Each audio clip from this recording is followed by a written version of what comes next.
अस्सलामुअलैकुम, welcome to my YouTube channel edge one. उम्मीद करते हैं कि आप सब लोग बच्चों ठीक होंगे। तो आज के सेशन में हम 9th class mathematics new book chapter number जो 3 है उसकी थोड़ी सी थ्योरी है उसको समझेंगे।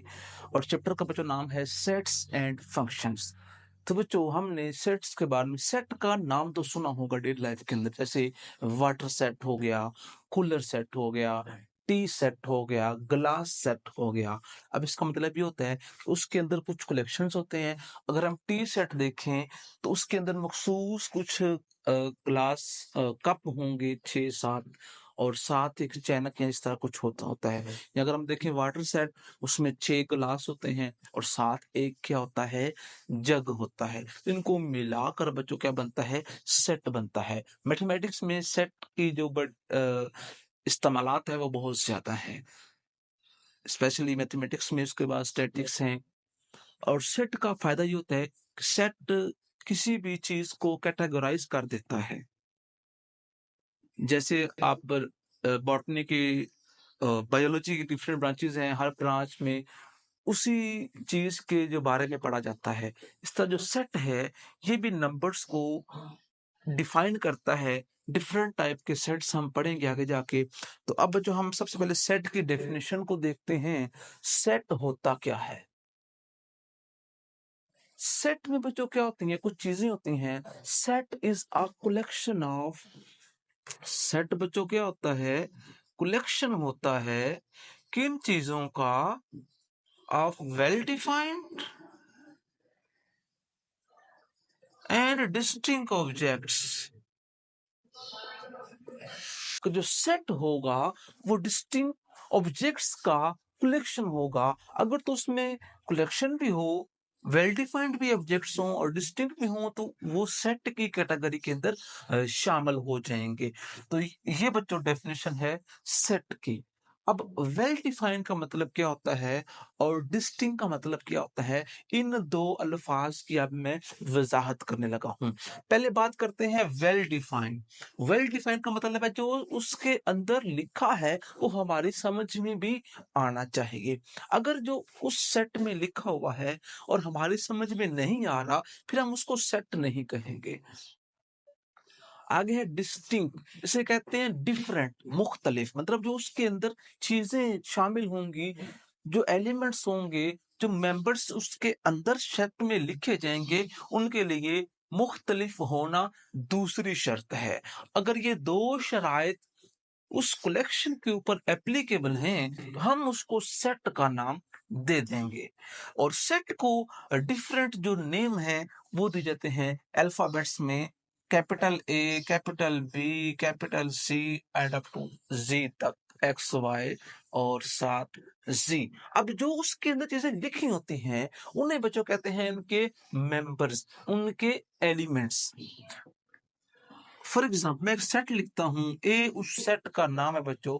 साइड में ब्रैकेट्स लगानी है, हर मेंबर के बाद बच्चों आपने एक कॉमा लिखना है, और फर्स्ट से पहले और लास्ट वाले के बाद आपने कॉमा नहीं लगाना।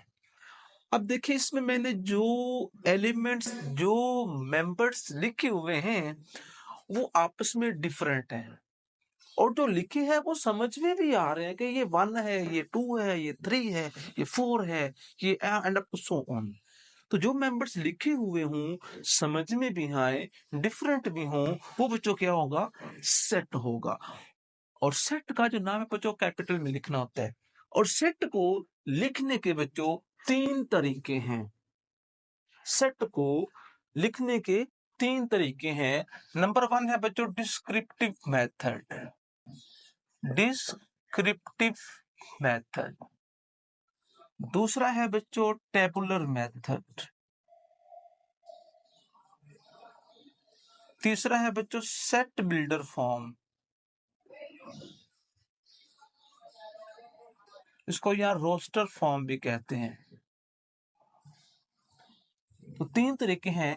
अगर मैं सेट को अपने लफ्जों में बयान कर, जैसे मैं बोलूं सेट ऑफ इंग्लिश अल्फाबेट, तो बच्चों कौन सी फॉर्म होगी, डिस्क्रिप्टिव। अगर उसी फॉर्म को सुन के मैं ब्रैकेट्स के अंदर लिखना शुरू कर दूं तो वो फॉर्म कौन सी होगी बच्चों, टेबुलर। आगे अब तो सेट बिल्डर फॉर्म, इसमें हम डिफरेंट सिंबल्स का इस्तेमाल करके सिंबॉलिकली सेट को रिप्रेजेंट करते हैं, जैसा कि x such that x belong to set of English alphabet. तो ये बच्चों कौन सा मेथड है? Set builder method. आगे बच्चों डिफरेंट टाइप है सेट्स की, इसकी बच्चों जब क्वेश्चन आएंगे तो मैं डिटेल में सेट बिल्डर फॉर्म को समझाऊंगा। आगे बच्चों डिफरेंट टाइप के सेट है, set of natural number, set of whole number, set of integer, rational number, irrational number. आगे बच्चों और डेफिनेशन है सिंगलटन सेट, ऐसा सेट जिसमें एक एलिमेंट हो, उस सेट को बच्चों कहते हैं सिंगलटन सेट। एक होता है बच्चों एम्प्टी सेट, ऐसा सेट जिसमें कोई भी मेंबर ना हो, उस सेट का बच्चों नाम क्या होता है? Empty set. और एम्प्टी सेट को लिखने के लिए दो सिंबल्स हैं, इस तरह लिख लें या ऐसे लिख लें। अगर किसी बच्चे ने इस तरह लिखा तो ये एम्प्टी सेट नहीं रहा, ये सेट बन गया है सिंगलटन सेट। तो थोड़ा सी ध्यान रखना है, ये एम्प्टी सेट के दो सिंबल्स हैं, इनमें से कोई भी लगा ले, एम्प्टी सेट ही कंसीडर होगा। लेकिन जब दोनों को एक साथ लगाएंगे तो ये सिंगलटन सेट बन जाएगा। आगे बच्चों इक्वल सेट्स, दो सेट्स इक्वल कब होंगे? जब उनके एलिमेंट्स की तादाद और एलिमेंट्स एक जैसे होंगे तो वो सेट्स आपस में क्या होंगे? Equal sets. Equal sets for example A B और सी, फिर है सी बी और ए। तो दोनों में मेंबर्स कितने हैं बच्चों? तीन तीन हैं, और जैसे मेंबर फर्स्ट सेट में है वैसे ही सेकंड सेट में है, लेकिन तरतीब आगे पीछे है। तो ये सेट्स आपस में क्या हुए बच्चों? इक्वल हुए। आगे बच्चों आता है इक्विवेलेंट सेट, इक्वल के सिंबल बच्चों दरमियान में ये निशान लगा होता है। आगे आता है बच्चों इक्विवेलेंट सेट्स। इक्विवेलेंट सेट्स के अंदर जो एलिमेंट्स की तादाद है उसका एक जैसा होना जरूरी है। फॉर एग्जाम्पल 1 2 और 3, इसमें भी तीन मेंबर हैं, इसमें भी कितने मेंबर्स हैं? तीन हैं। तो फिर ये सेट्स आपस में कैसे हुए? इक्विवेलेंट हुए। तो ये जो सिंबल है बच्चों ये इक्विवेलेंट सेट्स के दरमियान लगाई जाती है। आगे बच्चों आता है सबसेट। अब सबसेट, सब का मतलब होता है छोटा, मतलब दो सेट्स हैं, एक में मेंबर्स ज्यादा हैं, दूसरे में उससे कम है, लेकिन जिसमें कम है जैसे उसमें है वैसे ही बड़े वाले सेट में मेंबर्स हैं। फिर जो छोटे वाला सेट होगा वो बड़े वाले का सबसेट होगा, और जो बड़े वाला सेट है जिसमें मेंबर्स छोटे दूसरे की निस्बत ज्यादा हैं उसको हम बोलेंगे ये सुपर सेट है। आगे बच्चों आता है प्रॉपर सबसेट। अब दो सेट्स हों, जो एलिमेंट्स फर्स्ट सेट में है वैसे ही दूसरे में हों, लेकिन दूसरे में एक ऐसा भी एलिमेंट हो जो पहले सेट में नहीं होगा, तो वो सेट्स आपस में जो क्या होंगे? प्रॉपर सबसेट होंगे। अगर सेट्स दोनों इक्वल हो तो वो इम्प्रॉपर सबसेट होंगे। आगे बच्चों पावर सेट। पावर सेट लिखते कैसे हैं? कोई भी सेट है जितने भी उसके बच्चों सबसेट्स होंगे ना पॉसिबल, उन सेट्स को हम एक बड़े सेट की फॉर्म में लिखेंगे, तो जो सेट बनेगा उस सेट का बच्चों नाम होगा पावर सेट। तो बच्चों आज के सेशन में हमने जो डेफिनेशंस हैं उनको वाइड अप किया। इंशाल्लाह जो नेक्स्ट सेशन होगा हम उसके अंदर जो 3.1 है उसके जो सवालात हैं उनको समझेंगे। मजीद वीडियो को चैनल को सब्सक्राइब करें और साथ दबाएं घंटी वाला बटन, ताकि जब भी वीडियो अपलोड की जाए तो आप तक भारत तक पहुंच सके। रखे तो हम याद। अल्लाह हाफिज।